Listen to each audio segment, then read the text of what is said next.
Joy Behar calls her a 10.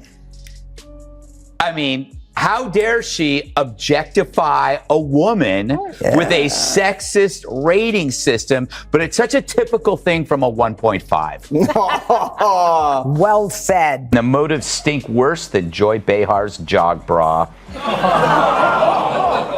I mean, assuming she jogs. Oh, wait, there she is.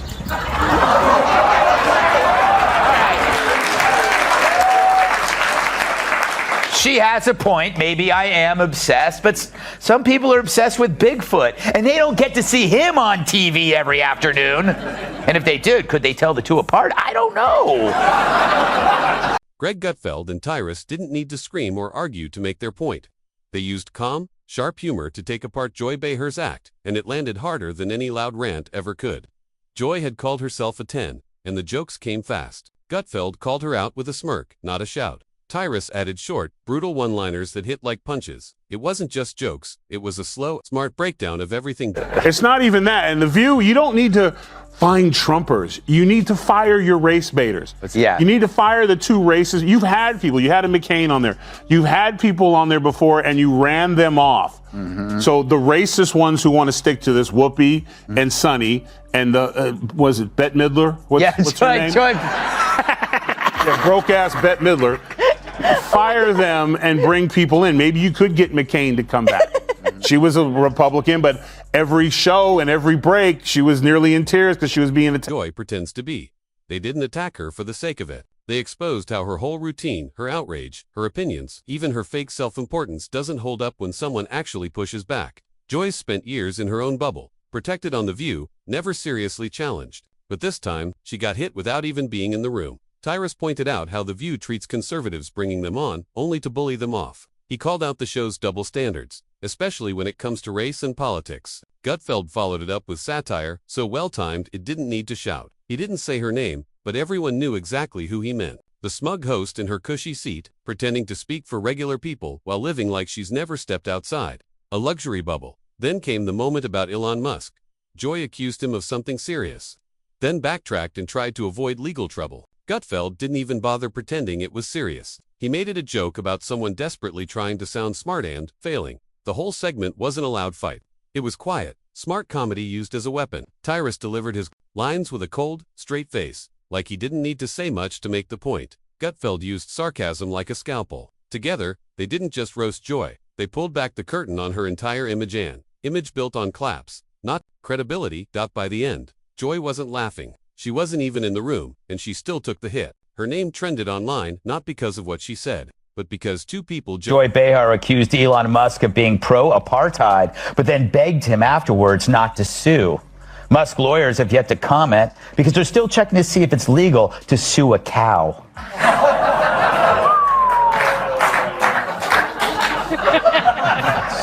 Shots fired. Just a legal question. I don't know why it's so upsetting. I don't make the rules in this country. Choked her into silence. Gutfeld even mocked how The View acts like they've never heard of him. He played a clip of the show, pretending not to know who he was, then turned it into a joke about how irrelevant they're becoming. That's the point. The louder The View gets, the less anyone seems to care. Joy's rants are becoming background noise, and the internet's catching on. This wasn't just comedy. It was exposure. The kind that doesn't need yelling or drama. Just timing, truth, and two guys who knew exactly what they were doing. Joy Behar acts like she's the smartest person in every room, even when she's clearly out of touch. She takes over every conversation, rants like she's giving a TED Talk no one asked for, and throws out half-baked opinions that sound like they were pulled from the back of a cereal box. She speaks like her version of the truth is the only one that matters and expects applause just to keep going. That's what made Gutfeld's response so brutal and so simple. He didn't yell, he didn't even get worked up. He just smiled, cracked some sharp jokes, and let the nonsense fall apart on its own. No shouting, just clever humor that cut through the act like a knife. Joy's still marching like she's leading a parade, not realizing the whole thing's falling apart. She's the band leader on a sinking ship, waving her arms like everything's fine while the water rises. And Gutfeld. He just turned the camera on and let the mess expose itself. He didn't need to confront her. Reality did that for him. Then there's Tyrus.com, cool and deadly with a one. News, the feral monsters of The View say they've never heard of you-know-who. True, the show that makes mornings hell claim that my name doesn't ring a bell. It's time for Our view on The View. Ugh. Yeah, the witch's coven finally shows me some lovin'. Yesterday on The View, yours truly was the subject of conversation. Apparently, the broads have no idea who I am, or so they say. Hit it. One-liner, he doesn't raise his voice. He drops truth like it's nothing and watches it land. He called out how The View pushes away anyone with a different opinion as conservatives then plays the victim when they get criticized. He pointed right at Whoopi, Sonny, and the others and said what plenty of viewers already think. It's not a show anymore. It's an echo chamber. Meanwhile, Gutfeld kept doing what he does best, mocking without even trying too hard. He made fun of Joy's denial, joking that her not knowing who he is about as believable as her hair color. He didn't need to say her name. The audience knew exactly who he was talking about. He roasted the show without even stepping foot on their set. He described The View perfectly, a show that's gone from conversation to chaos. It's just emotional outbursts, loud rants, and dramatic overreactions. It's like watching a live Twitter argument acted out on stage. Greg didn't even have to show up to win. He's like the guy watching it all from a rooftop, sipping coffee, shaking his head, and throwing jokes like grenades. And each one hits Tyrus backed him up without breaking a sweat.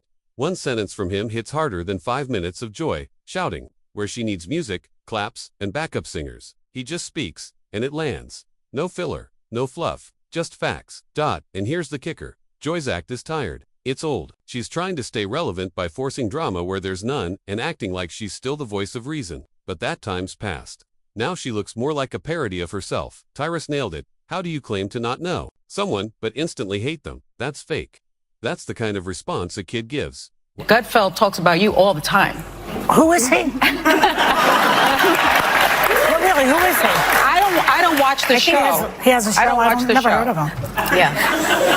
I guess he's just obsessed with me. No. Next, Joy's going to say she's never heard of carbs.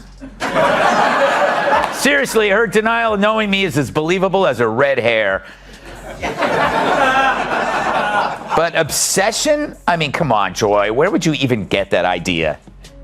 Like Joy Behar's face, it's looking worse and worse by the day. More full of crap than Joy Behar after a night of scotch and Taco Bell. Her being named Joy is like me being named ugly. Joy wasn't there on the show. Apparently Mondays are her days off when she feeds in the pasture. It now smells like a humid day inside Joy Behar's. Why don't you like him? Because I don't. That's how Joy responds. No facts, no logic, just feelings. And that's the difference. While The View claps on cue and talks in circles, Gutfeld and Tyrus sit back, hit record, and let the truth speak for itself. And it's loud, even in silence. Joy Behar talks like a teacher, but her facts are usually wrong. She's loud, dramatic, and often way off base. People don't clap for her because she's smart or funny. They clap because they agree with her politics. It's not real laughter or honest applause. It's just habit. Greg Gutfeld and Tyrus, on the other hand, get real laughs. They don't need scripts or fake crowds.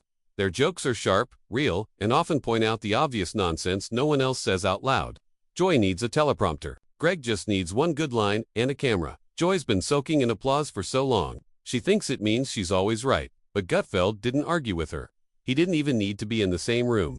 He just sat back, made his points, with humor, and let her act fall apart by itself. She's out there waving like a queen, thinking everyone still loves her, when in reality, people are tuning out. Tyrus also didn't raise his voice. He simply said it straight. If you want to, fix your show, clean it up. That means getting rid of the people who constantly make it about race and insult white viewers with no push. Those viewers are the ones turning off the TV. Tyrus said it plainly. Fire the people who bring hate, and the show might actually improve. And when it came time to respond to Joy's usual outrage, Tyrus didn't argue. He just looked at her, like you really. No, this is what elitists do who can't, like, if you don't know who someone is, how did you know to automatically hate him? Mm-hmm. Like, I mean, that's how fake and full of she is. Gutfeld, never heard of him. Don't like him. Why? Cause why? That's why I just turned to one of my kids. Cause why? Yeah. Because I don't know who he is. Never heard of him at all in my entire life. But why? Because I don't know. Because they are the last TV show to talk about high turnover. Mm-hmm. We've been rolling 3 steady for a long time. Yeah. We don't take breaks in the commercial to get away from each other. Well, that's what the drinking's for. Yes. Megan McCain, how'd that go? Yeah. Rosie O'Donnell or any of these previous fellow employees? Because one of the things they said was that no one walks away from money. Right? Yeah. So they got people running away from it. Believe that, then walked away. No yelling, just silence. And in that silence was more power than any speech, because you can't fight comedy with anger. And Joy's whole act is built on being angry. She's not growing or learning because she's stuck in a role. Her whole TV image is based on outrage. If she stopped playing that part, the applause might stop too, and that's her addiction. She craves the claps, even when she's wrong. Gutfeld and Tyrus aren't attacking Joy the person. They're taking aim at the character she plays on TV, the over-the-top, always offended host who says wild things just to stir people up. Gutfeld's jokes didn't need to say her name. We all knew who he meant. And the reason people laughed wasn't just because it was funny. It was because it was true. It was like pointing out the emperor has no clothes without even saying his name. Everyone saw it, everyone laughed, and that's what made it hit so hard. Tyrus didn't need to say a word. The camera showed his face, and that look said it all. This is what we're doing now. That quiet reaction hit harder than a long rant ever could. The View has become a live display of political failure. It feels less like a talk show and more like a sideshow, except instead of... The problem is that you have to go after the racist people. And if the CEO goes, you know what, I'm not going to allow a woman on my show or man that will go after white America and talk about them like dogs. That doesn't represent our ideals or values for anyone. And get rid of those people. And this will clear up real quick. So do you have to actually look in the mirror and clean up your own backyard and get the racist people out? Because that's who you allowed in. You allowed black racist on TV who could just go all day and say anything about white people.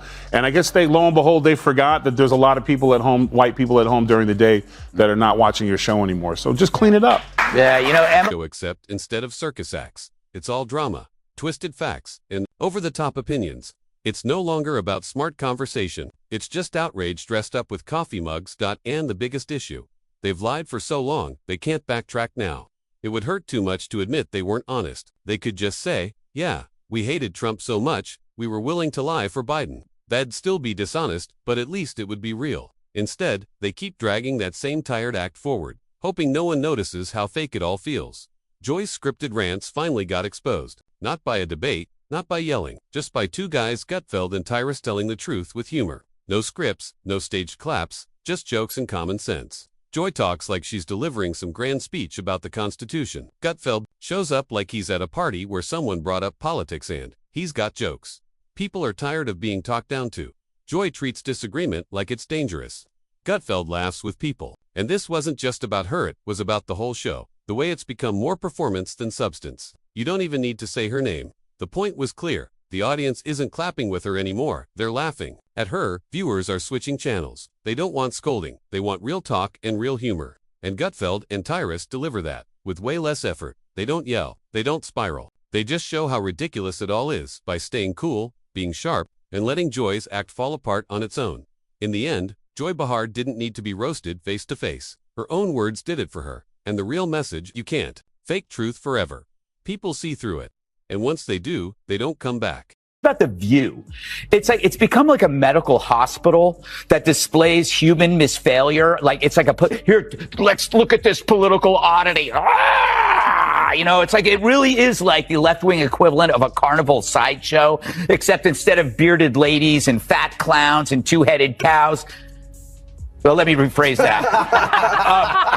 But The View is a victim of the sunk cost fallacy. You know, how can you now speak the truth and when for years you've been telling lie after lie after lie? Now you're carrying this big bag of rocks around you because it's too harmful for their ego to admit that we really were dishonest. And they could be honest. All they would have to say is, look, we hate Trump so much. We were willing to lie about Joe Biden because we felt he was preferable. We thought our lying and our cover-up was on your behalf. Just say that. You're still scum, but at least you're honest. Joy Behar's show used to feel like live TV. Now it feels like leftovers reheated, takes passed around by people pretending they're still sharp. She's still sitting on her daytime talk show throne, waiting for a fight, expecting someone to challenge her with fire and drama. But no one's coming. Gutfeld and Tyrus didn't argue with her. They didn't even name her. They laughed from a distance, dropped a few jokes, and walked away. And that hit harder than any direct attack ever could. They didn't need to join her show or respond with yelling. They roasted her whole image without even stepping into the same room. Gutfeld sat in his studio, made a few sarcastic jabs, and let the crowd do the rest. Tyrus gave a single deadpan stare, maybe a grunt, and it landed harder than all of Joy's long rants combined. This wasn't a heated showdown. It was a silent takedown. Joy expected to be the main event, front and center, in a bold political debate, but instead, she became background noise, two jokes she never saw coming. And that's what stings the most. Her influence didn't end in a bang, it just faded out while people stopped paying attention. The View feels stuck in the past. The big dramatic monologues, the fake applause, the emotional lectures, they don't land the same anymore. Audiences are tired of being preached to. They want humor that actually says something. They want smart sarcasm, quick wit, and hosts who can laugh at the absurd without turning it into a therapy session. Joy once led the charge with outrage and applause. But now, that outrage feels worn out. The crowd isn't clapping because they agree, they're clapping because they're told to. Meanwhile, Gutfeld's show feels like the opposite, less like a polished studio, and more like a wild bar with no filter. It's messy, but it's real. The jokes hit because they're true. And then there's the moment. Joy talks about how she wouldn't give a kidney to a Trump supporter but says she could still be friends. At first, it sounds like a joke. Then she tries to explain her reasoning, and it gets uncomfortable fast. The idea of judging... Sure, all that, and the price of butter. Sonny gets the game ball. If it wasn't for her, if it wasn't for her asking that question, it might have been a closer election. But when oh no, nothing really comes to mind, I was like, ching. Listen, they're bitter, they're angry, they're entitled. They also should be. This should have been a reset for everyone who pushed lies and misinformation for the last. They called him Hitler, they call these things. America rejected them. And instead of coming back and saying, we lied, they instead are now doubling down. So let her keep doing it, because if she keeps that up, we're going to keep getting the Senate and probably the House and the White House, because people see right through your... Someone's worth based on their vote feels often kinda dark. It's not a funny bit. It's just sad. That's the problem. Joy's trying to stir up reactions, but the act is getting old. She built her persona around sparking outrage and applause. But people aren't reacting anymore. They're moving on. The energy has shifted, and she didn't notice. Now she's shouting into a space that stopped listening. Gutfeld didn't yell. He didn't get personal. He just held up a mirror, made a few jokes, and let everyone else see what's been obvious for a while. The act is tired, and the audience is over. Joy Behar's show used to feel like live TV. Now it feels like leftovers reheated, takes passed around by people pretending they're still sharp. She's still sitting on her daytime talk show throne, waiting for a fight, expecting someone to challenge her with fire and drama. But no one's coming. Gutfeld